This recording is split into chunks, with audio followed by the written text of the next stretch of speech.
Terror acampando. 3 historias escalofriantes. Número 1. Las sombras en el bosque. Me llamo Sara y siempre he sido amante de la naturaleza.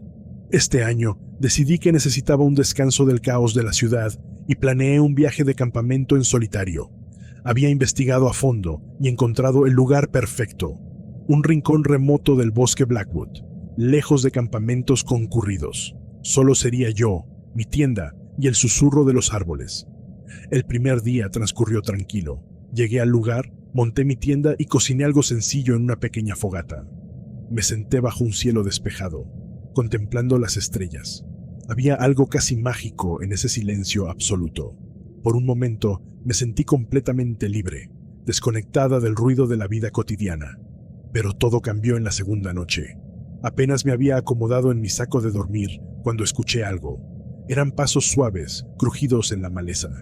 Al principio pensé que era un animal, quizá un mapache o un ciervo. Permanecí quieta, tratando de escuchar mejor. Los pasos parecían rodear mi campamento. «Hola», llamé, intentando sonar firme, aunque mi voz temblaba. No hubo respuesta. Apreté mi linterna y abrí cuidadosamente el cierre de la tienda. Dirigí el haz de luz hacia los árboles, pero solo vi troncos y sombras. Aún así, no podía quitarme la sensación de que alguien me estaba observando. Los pasos cesaron después de unos minutos, pero no dormí mucho esa noche. A la mañana siguiente, decidí empacar y moverme a otro lugar. Mientras caminaba más adentro del bosque, esa sensación de ser observada no desaparecía.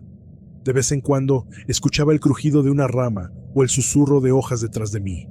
Pero cuando me giraba, el sendero estaba vacío. Finalmente, encontré una zona despejada cerca de un pequeño arroyo. Parecía el lugar perfecto para calmar mis nervios.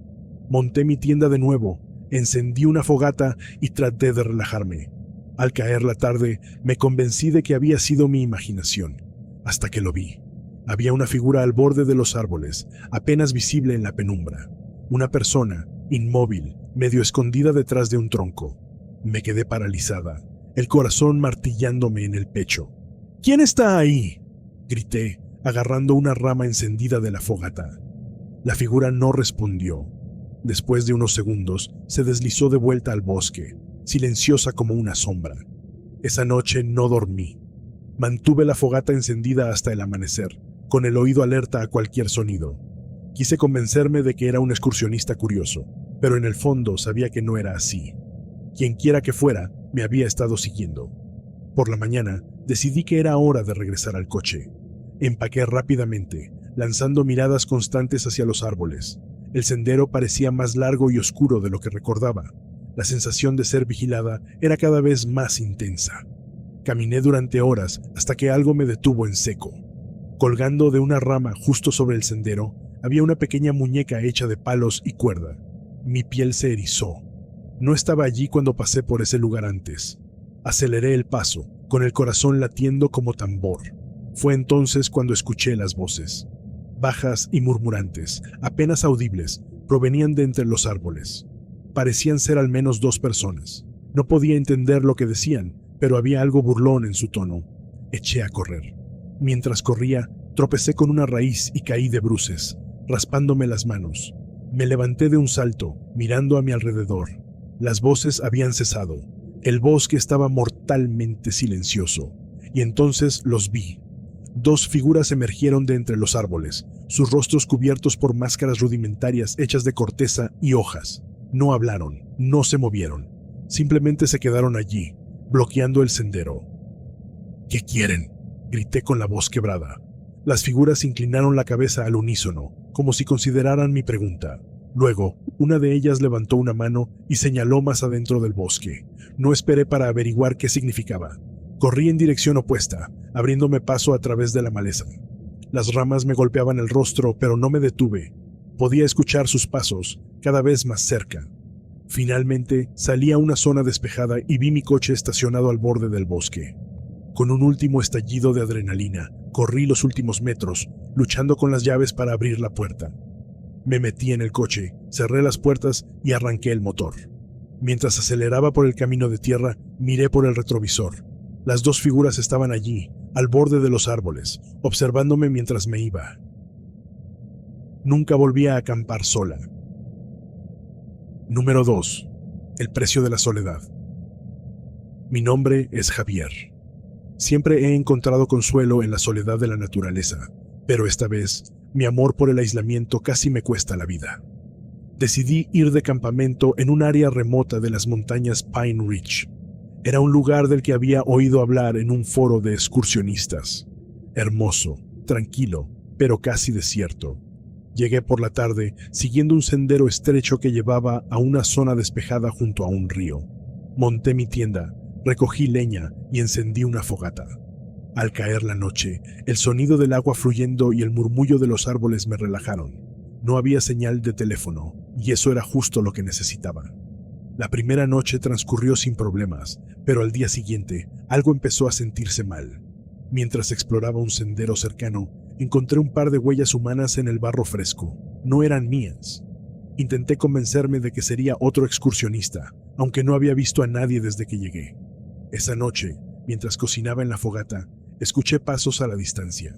Miré a mi alrededor, pero solo vi sombras alargadas proyectadas por el fuego. Probablemente animales, me dije a mí mismo, aunque no pude evitar que un escalofrío me recorriera la espalda.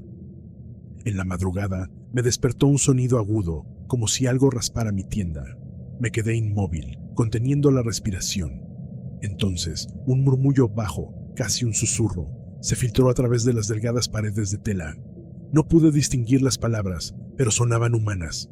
Agarré mi cuchillo de campamento y salí de la tienda de un salto, iluminando con mi linterna. No había nadie. La fogata se había apagado y el bosque estaba sumido en la oscuridad. En el suelo, justo frente a mi tienda, había un montón de piedras apiladas cuidadosamente. No estaban allí antes. A la mañana siguiente, decidí que había tenido suficiente. Empaqué todo lo más rápido que pude y comencé a caminar de regreso al coche. Pero mientras avanzaba, noté que el sendero parecía diferente, como si hubiera cambiado durante la noche. Cada crujido de las hojas me hacía girar la cabeza, buscando algo o a alguien. Entonces los vi. 2 hombres a la distancia, justo en el sendero frente a mí. Estaban desaliñados, con ropa sucia y desgarrada, como si llevaran semanas viviendo en el bosque. Sus rostros estaban marcados por cicatrices y suciedad, y uno de ellos sostenía un palo largo, casi como un arma improvisada. Mi corazón casi se detuvo. «Oye, no estoy buscando problemas», grité, tratando de sonar valiente. No respondieron. Simplemente se quedaron allí, mirándome fijamente con ojos fríos y calculadores. Retrocedí lentamente, pero tropecé con una raíz y caí al suelo. Fue entonces cuando los hombres comenzaron a avanzar hacia mí, sus pasos lentos pero decididos. Corrí sin mirar atrás, internándome más en el bosque. Mis pulmones ardían y las ramas me arañaban la piel, pero no me detenía. De repente sentí un dolor agudo en mi pierna. Miré hacia abajo y vi que había caído en una trampa. Un alambre rígido me cortaba la piel, impidiéndome moverme. Luché desesperadamente, ignorando el dolor, hasta que logré liberar mi pierna. Sangraba, pero podía caminar. Me arrastré hasta una zona despejada donde finalmente vi mi coche a la distancia. Los hombres seguían persiguiéndome, pero ahora estaban más cerca. Podía escuchar sus voces, discutiendo entre ellos en un tono bajo. Con las últimas fuerzas que me quedaban, corrí hacia el coche, me subí y cerré las puertas. Arranqué el motor y aceleré, dejando una nube de polvo tras de mí. Mientras me alejaba, vi a los 2 hombres de pie en el borde del bosque, mirándome con una mezcla de frustración y rabia. Llegué al hospital con la pierna ensangrentada y una historia que nadie creyó. Me dijeron que probablemente eran vagabundos o cazadores furtivos, pero yo sabía la verdad. Aquellas personas no querían asustarme, querían atraparme. No he vuelto al bosque desde entonces. Número 3. Tragedia en el Cañón de las Serpientes. Nota: los nombres de las personas involucradas en esta historia han sido cambiados para proteger su identidad. En el caluroso verano de 1999, 2 amigos de Boston, Carlos y Miguel, decidieron emprender un viaje por carretera hacia California. Carlos, un aspirante a periodista, y Miguel, un analista de políticas de tráfico, veían este viaje como la aventura de sus vidas. El 4 de agosto llegaron al Parque Nacional de las Cavernas de Carlsbad, en Nuevo México. Antes de comenzar su expedición, se registraron en el centro de visitantes, donde informaron que planeaban acampar solo por una noche en el remoto Cañón de las Serpientes. Sin embargo, mientras intentaban regresar a su punto de partida al día siguiente, se desorientaron y no pudieron encontrar el camino de regreso. Perdidos y aislados en el vasto desierto, no había manera de comunicarse ni de pedir ayuda. Este trágico giro marcaría el inicio de su desgracia. Equipados únicamente con 3 pintas de agua y una botella de bebida isotónica, subestimaron la dureza del desierto y no estaban preparados para una emergencia como esta. Aunque llevaban un mapa topográfico, ninguno sabía leerlo correctamente, lo que los dejó vulnerables ante el implacable terreno. A medida que avanzaban, las temperaturas sofocantes y la falta de puntos de referencia los desorientaron aún más. Pronto se quedaron sin agua, y con cada paso la desesperación crecía.